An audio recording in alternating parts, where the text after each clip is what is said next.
In 1960, the Flintstones became the first prime-time animated comedy. Heavily based on the Honeymooners, the show became a cultural landmark and further propelled William Hanna and Joe Barbera into animation legends. Steven Spielberg always wanted to bring the Flintstones into live action, and finally got his chance after Jurassic Park, but he was having a hard time finding the right script. Enter director Brian Levant, who was great at getting things done in less than ideal conditions, like when he directed Beethoven. I was not the original director of Beethoven. They were like a week in when they finally noticed that the director never made a shot of the dog. Not once. And somehow the guy thought had been gored by a dog, like 350 stitches in his arm a couple of years back. And he had a psychological block, and he thought he could work through it, but he didn't. And so he left, and the guy who did all those shows with kids and animals and animatronics, I did some of that already, and threw me into Beethoven. I read the script on Wednesday, met on Thursday, started shooting on Monday. And over the weekend, you can prep 5 days. Sort of, but like I said, I didn't have storyboards or anything, or the action. We just kind of made it up as we went along and shot it. Seriously. And I didn't know anybody, but it was a magnificent cast. Look at Charles Grodin, Bonnie Hunt, David Duchovny, Patricia Heaton, Oliver Platt, Stanley Tucci. I mean, come on. Dean Jones. This is like a dream cast of talented, wonderful people, great kids. The dog trainer and I didn't get along. He trained him to walk backwards on 2x4s, and I wanted him to drink out of the toilet. It was different philosophy of what a dog should do in a movie. And Ivan Reitman and his team were tremendously supportive and helpful, and we made a really terrific movie.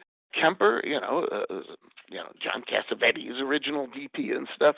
We did really great work, and John Hughes wrote the original script. John Hughes had lost the script in his divorce from Universal, and that's why Ivan Reitman was given it to produce, and he took his name off it. If you look at the credits, it's Amy Holden Jones who did some work for Ivan, obviously enough to get credit. And what's his name? The man in the iron mask, Edmond Dantes. Like I said, I just came in and just kind of made it up every day, and we kind of, we weren't very true to it on the set. We just kind of went wherever we felt like going with it and creating on the spot, and it was wonderful and inventive and fun, and it really worked. Like, once again, we never had boards. Just sit down with Glenn Randall and say, okay, I want him to do this and this. And, we cast this woman in the bakery. And seriously, we just kind of sat at a table and made it up. The total gross was $58 million. What was more impressive, I think, is that nobody expected it to make $20 million overall. And I believe our second week we went up. And after Beethoven, I what did I do? I'd had 2 meetings and made 2 films, and I knew nothing about the movie business, and so I was kind of struggling. And I'd heard that they were. It trickled down to me from somewhere that Amblin was looking for somebody to rewrite the Flintstones script. I had my agent call. I said, please, get me a meeting over there. I could kill with that. I was watching the first episode. I've seen every frame Hanna-Barbera ever drew. Surprisingly, so well, somebody's writing it, but would he be interested in taking a meeting directing? Which shocked the hell out of me. And when I got in a room with him and Kathy Kennedy, I sure acted like it, and I'm talking like, well, And finally, I got control over myself and made a pretty good case. Someone who had done adaptations of TV shows, who had spent, almost 20 years at that point, doing family comedy, and I talked to him about it being a story about a relationship between two men, about friendship, and the most basic human terms, which I don't think anybody else had approached it. We had tremendous pressure on that. What happened was they hired a very expensive writer to do the script, and the day after it came in, Stephen walks in and he drops the script in the garbage can and says, "Now what do we do?" And I saw the whole thing fading away on me. Spielberg had just thrown the script of the Flintstones into the trash. And so Brian Levant's dream had gone up in smoke until he spoke up. And so I said, in TV, sometimes we throw the script out on Wednesday and write a new one and shoot it on Friday. And he goes, "Really?" And I said, "Yeah, it's not what we want, but we can do it. You give me," I said, you give me, what was the minimum, like $1,600 a week or something, right? I said, "You give me like $42,000, and I'll bring in 5 or 6 people, and we'll have a new script for you in 2 weeks." And he said, "Really?" And so we did, and set up in the Amblin mess hall.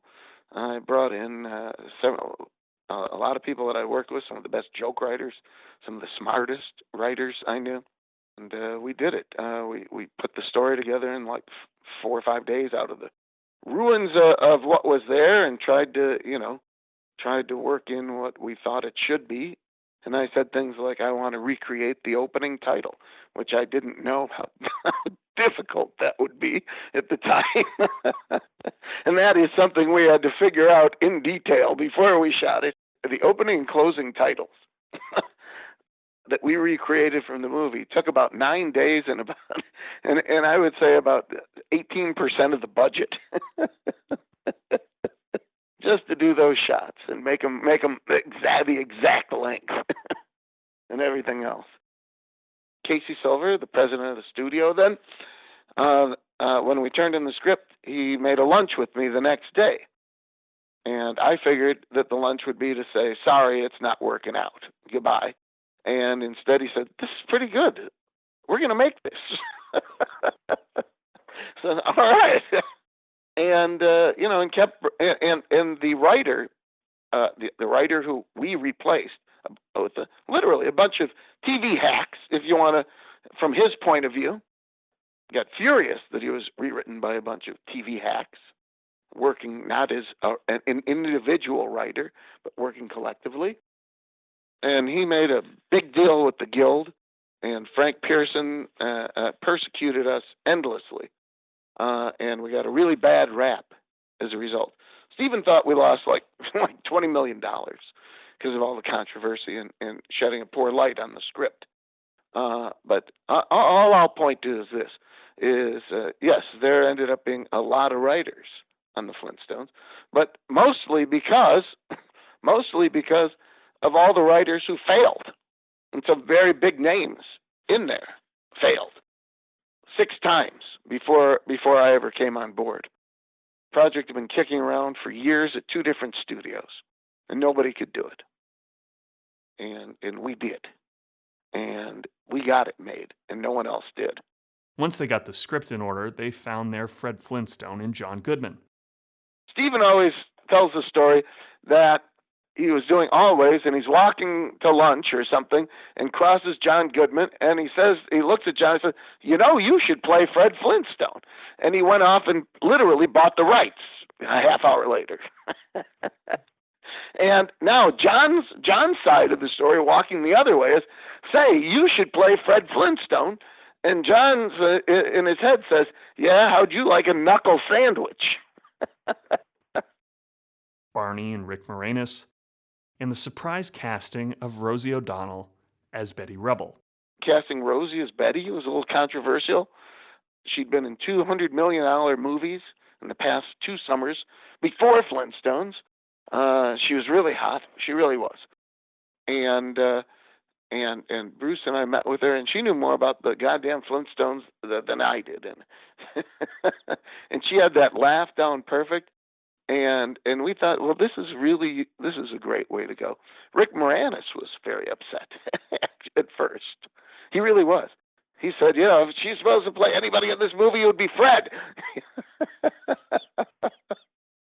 Once he worked with her, everything changed. It really did. Yeah, he really was crazy about her. There would have been more with that cast. John not gone to Stephen and said, please don't make me do this. I think too many people were saying yabba dabba doo at airports. Well, they wanted to do 2 and 3 back to back, and John just, he didn't want to put on the dress again. He did it. He was happy for the money. If somebody had given him $20 million, he probably would have done it. But Stephen doesn't. He doesn't pay like that. An important thing to remember about the Flintstones film is that every single prop you see is specifically made for this movie. You can't just use a phone. You have to have a phone that looks like a rock. Same with a refrigerator, cars, McDonald's Happy Meals, all of which were beautifully created for this film. What did Orson Welles say? That the movie studio is the best toy a boy ever had. Well, that year I had the best toys of anybody. I had the Stevens whole crew, just come off Jurassic Park, all that expertise. I enlisted, they wanted me to use ILM. Happy to do that. Stephen wanted me to use, what was his monster guy? Stan Winston. Stan Winston, I felt, didn't have a drop of comedy in him. And I really did go out on a limb and say that I wanted the Henson Creature Shop in London to do it. And I am so glad that I did, because the characters they created literally had the warmth of the Hanna-Barbera drawings, and it just, they were the finishing touch on that world. It really did connect everything and make the Flintstones the Flintstones. Because there were only 53 CGI shots in that movie. And my God, I said to Spielberg one day in the hall, I said, we're doing all this CGI. It would really help me if I could see some of Jurassic Park. And he goes, no problem. June 3rd. I said, oh, great. And then he walks away. I realized that was the day it opened. The Hendersons built a brontosaurus with a 22-foot long neck, and the hump and the tail, and we could only shoot it above a certain level because Michael Lantieri had to build railroad tracks for it to move on, and with 18 people inside running all these winches, and it was crazy. I'll never get over how brilliant it was. I don't like to brag, but there isn't one costume, piece of silverware, any prop you saw in the movie, started with the script where I, asked for these things, and was designed through me. And I got really good at it. If you have frozen food in the freezer, well, you have bird's eye, right? But you do a pterodactyl instead of their bird logo.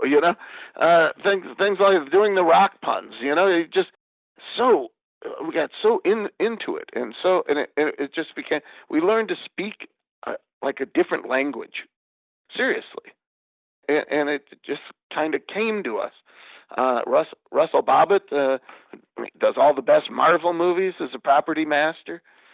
That was our first collaboration. We did many films together, and everything that you see in the movie had to be created.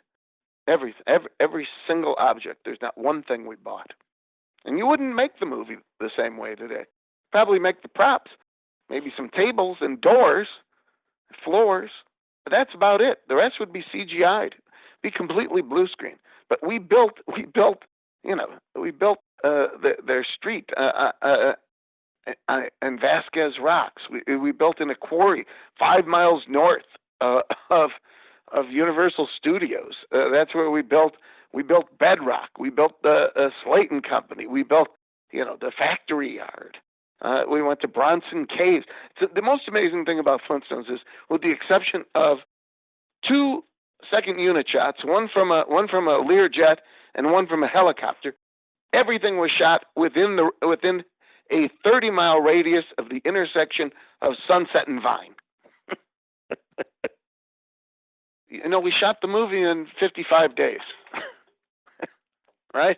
Cost less than $50 million. But look at it this way: that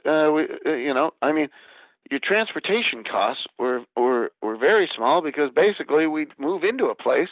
It's not like we were going. It's not like a road movie where you're putting everybody in hotels and you're shooting each location is 150 miles away or something. We parked in the quarry for a month. We parked it on the lot.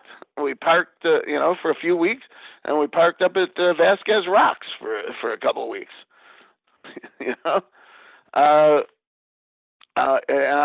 We built everything, but and the art department, was a huge part of that. But like I said, only 53 CGI shots. John was $4 million. I don't know how the hell. I know how they didn't pay me anything.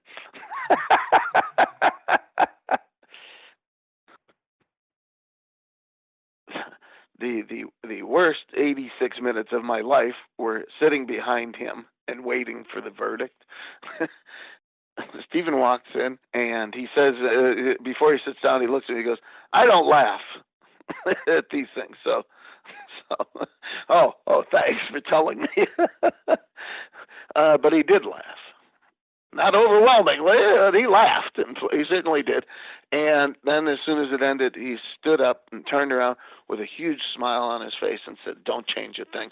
And he was wrong. We needed to change things, and we did.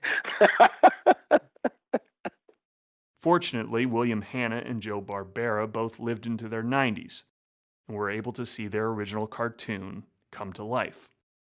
The first time I met him, they came to look at the sets being built and all the props being built, and I took them around. I picked them up in Barney's car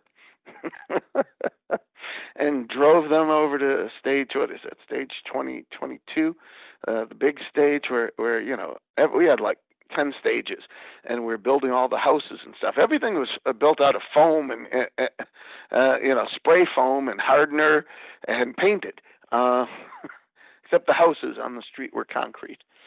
But it's a very, very simple and inexpensive way to build.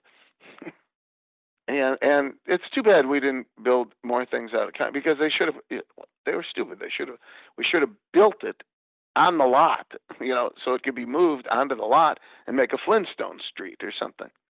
But they don't think. They're still showing Spartacus Square. Like, people today really know what the fuck Spartacus is. And wait, I'm sorry. What were we talking about? I got off the subject. Yeah, okay. So Bill and Joe, and they were stunned. They were just stunned, literally. They just couldn't believe what they were seeing being built.